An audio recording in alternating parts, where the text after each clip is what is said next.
Dividen saham masa pensiun, saat uang bekerja, bukan tubuh kita. Bayangkan satu hari di masa pensiun. Tidak ada lagi jam masuk kantor.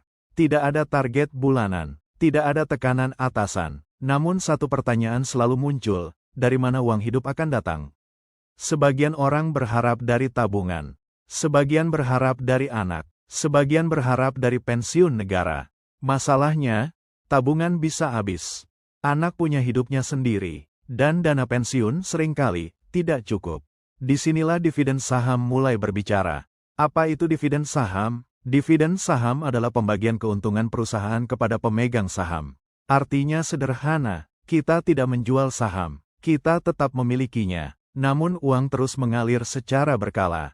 Bulanan, triwulanan, atau tahunan. Mengapa dividen cocok untuk masa pensiun? Karena di masa pensiun, yang dibutuhkan bukan lagi pertumbuhan agresif, melainkan arus kas yang stabil. Saat muda, kita kejar capital gain. Saat tua, kita butuh ketenangan. Dividen memberikan pendapatan rutin, risiko lebih terkontrol, ketergantungan minimal pada emosi pasar. Pensiun bukan soal cepat kaya, tetapi soal tidak kehabisan uang sebelum ajal. Contoh sederhana, misalnya Anda memiliki portofolio saham dividen senilai 1 miliar rupiah dengan rata-rata dividen 6% per tahun. Artinya, 60 juta rupiah per tahun, 5 juta rupiah per bulan, tanpa menjual satu lembar saham pun. Jika dikelola dengan disiplin, dividen bisa menjadi gaji pensiun pribadi. Banyak orang baru memikirkan dividen setelah pensiun.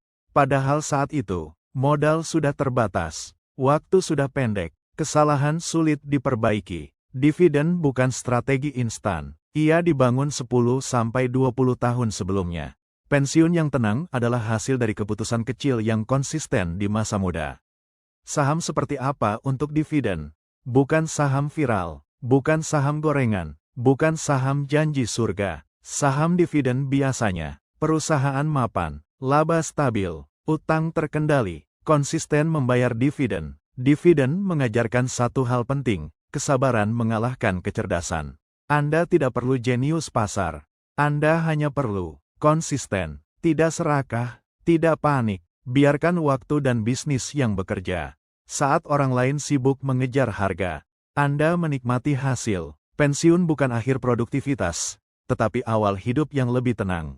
Jika hari ini tubuh Anda masih kuat bekerja, biarkan uang Anda belajar bekerja untuk Anda. Karena kelak, saat tenaga melemah, dividenlah yang akan menyapa setiap bulan. Bukan sebagai hadiah, tetapi sebagai hasil dari kesabaran.